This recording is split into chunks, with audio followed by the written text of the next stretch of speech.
بين البارح واليوم على إيقاف يوسف البلايلي من قبل الاتحاد الدولي لكرة القدم لمدة عام كامل.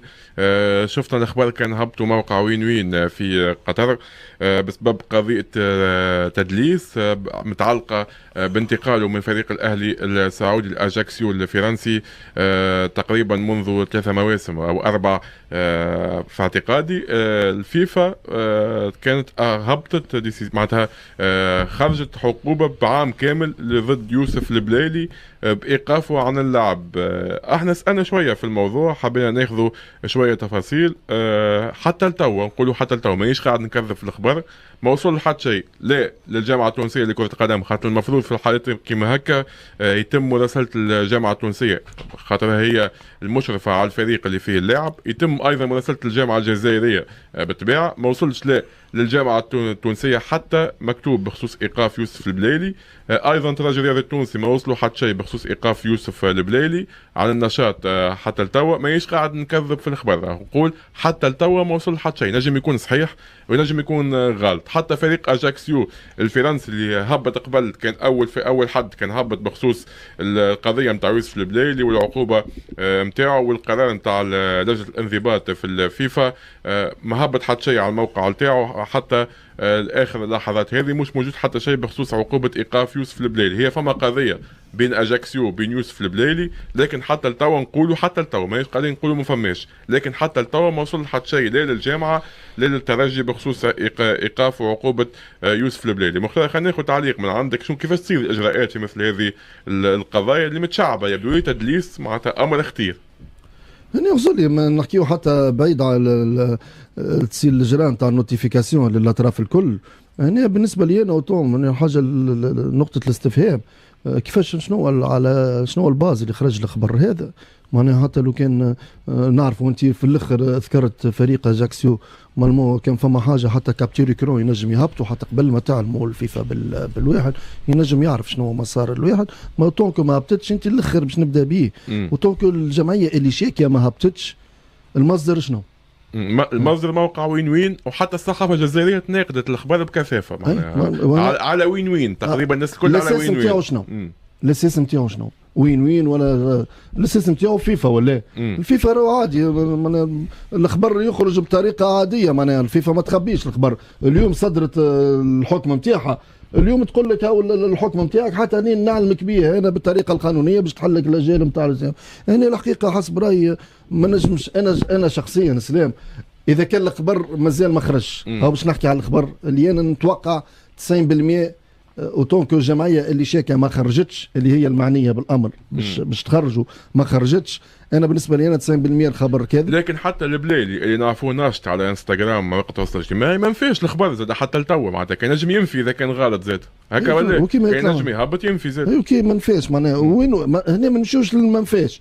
اعطيني مصدر الخبر باش انا من بعد ننفي ولا لا. القضيه موجوده معناتها اليوم فما باجيت تو في الجزائر ولينا جزيره رياضيه معناتها باجيت يتبعوا فيهم بزوز ملايين 3 ملايين. نحن ساعات تبدا باج ب 3000 يعطيك الصحيح. مش معناها اليوم لا جوست ما نقولوش حاجات غلط، مش معناها باج فيها حتى 50 مليون معناها صحيحه مش مشكل.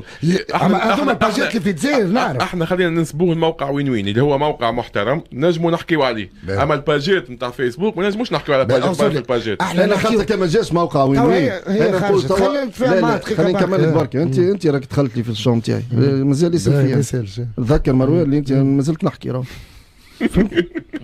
ما باش تغش عليا وانا ليه باش نقولوا ساعات انا هنا ديما نخمم نقول تشويش تحب ولا تكره ان كاردو فينال.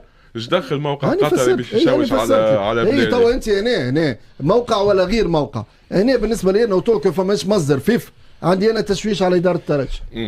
نحكي لك انا جوست حتى على اسلام كيما انت اليوم في تونس باج نتاعك تبارك الله انت ساعات كي تخرج اخبار يبدا صحيح. الناس الكل في احنا وسيله اعلام ماناش باج فيسبوك حتى وسيله الاعلام اي فما موجودين في وسائل الاعلام خذاوه على موقع وين وين كل معناها اليوم زاد كيف الوسائل هذوما اللي ممنا بهم العباد ويتبعوا فيهم ملايين الجزائريه يذلك يتخرج لك حاجه ما تخرجلكش حاجه جوز باش تشوش على ولد بلاد.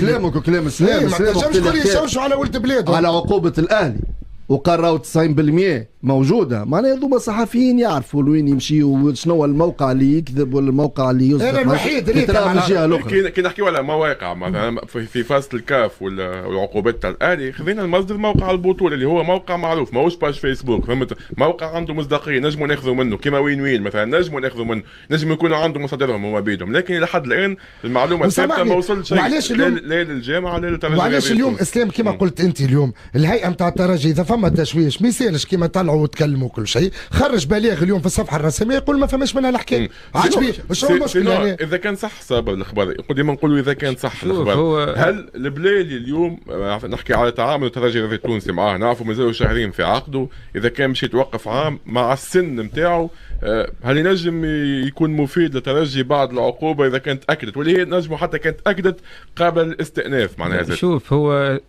سكيسيو فما موجوده فما اشكاليه بين البلالي وبين الفريق هذا مؤكد. اما القرارات اعتقد مازالت كما قال لازمك تشوف القرار تهبطوا فيفا ولا تهبطوا نعرفش المحكمه ولا الفريق. اما ظاهر انه فما مشكل، اوكي هو جاي طالب بفلوس، لا فما مشكل موجود. المشكل هو واتهام بالتدليس عام. هو اللي حتى ينجم ياكد معناتها يتكفى تميل الفريق اجاكسيو على البلالي، اللي الفيفا من الاول كانت عاقبت فريق اجاكسيو، وبعد كي مدلها وثيقه نتاع قدم وثائق اجاكسيو اللي تتهم فيها البلالي بالتدليس، الفيفا وقف العقوبه ضد اجاكسيو. فوالا دونك هذا دليل، خاطر شفت الفرق هذا تلميح ولا دليل كي بعض الظاهر، وهذوما راهم الناس هذوما راهم 1+1=2 ما يغلطوش في الاشياء هذه، مش باش يجي يقدم ولا يدخل عنده حاجه هذاك حقك انت البلالي راهو باش يعطيك حقك، مش حقك ما يعطيكش حق. انت لهنا دخلت مع ناس اللي ما يلزمكش تدخل معاهم في مشكله، دونك البلالي دخل في حاجه خطيرته. دونك اذا كان الحكايه صحيحه باش ياثر برشا خاطر على مسيرته خاصه ومستقبل الكروي، وحتى توا خلينا نقولوا الناس كل ولينا نعرفوا البلالي قال مشكله، الناس كل تعرف تونس اي واحد تقول بلالي تقول مشكله، حتى جمهور الترجي يعرفوا باللي بلالي ديما فما مشاكل وراه تبع.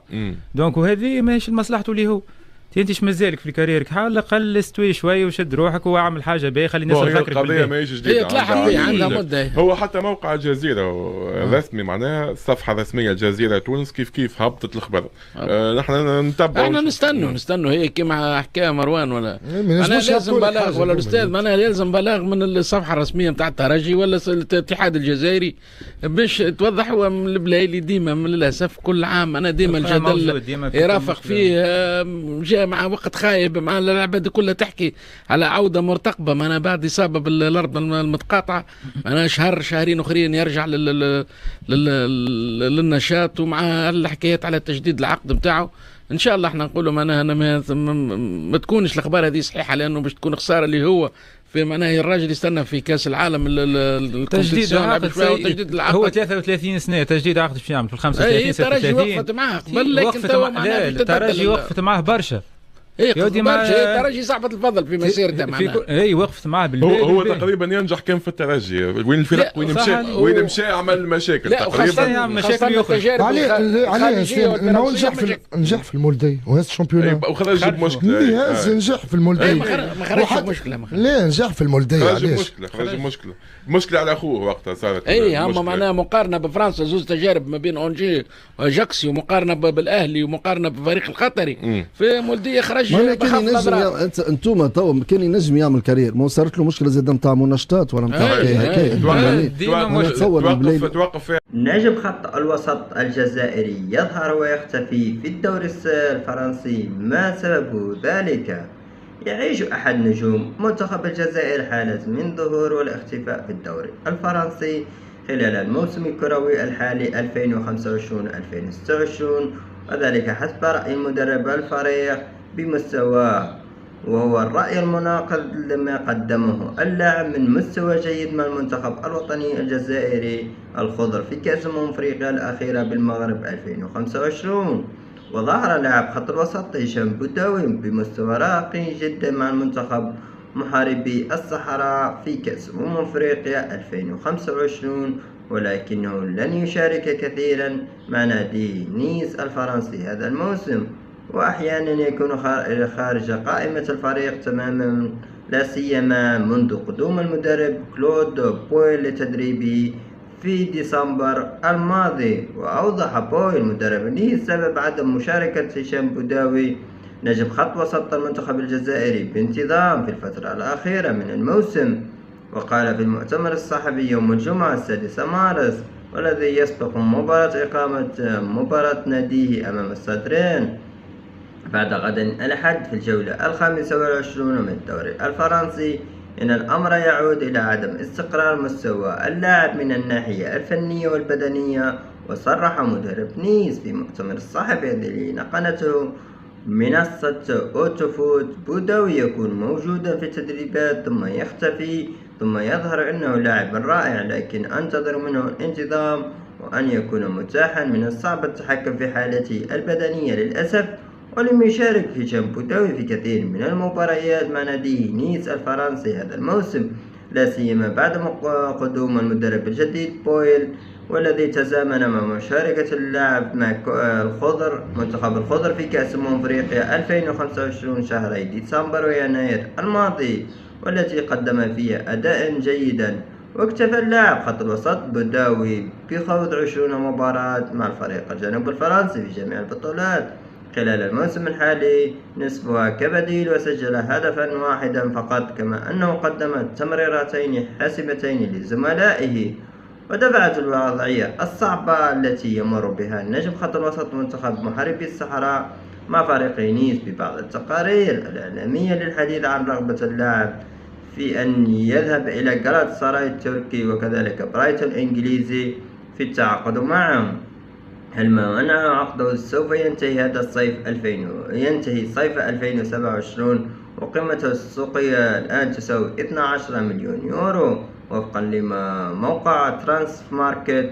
وتقول هذه التقارير بأن بوداوي يبحث عن مخرج لوضعيته الحالية مع نيس عبر الرحيل عن نحو ناد آخر، مع ذكر هذه أن الوضعية التي قد تؤثر في موقفه ومع منتخب بلاده الجزائري في المعسكرات القادمة والبداية بمعسكر شهر مارس، إذ تبقى مسألة عدم استدعاء من طرفه السويسري فلاديمير بيكتيفيتش مدرب الخضر واردة بسبب عدم مشاركته كثيرا وبانتظام مع نيس مؤخرا. في الأخير نتمنى التوفيق لهشام بوداوي. إذا أعجبكم هذا الفيديو ما تنسونوش تدعمونا بالاشتراك واللايك وتفعيل زر الجرس ليصلكم المزيد من 3 فيديوهات. السلام عليكم.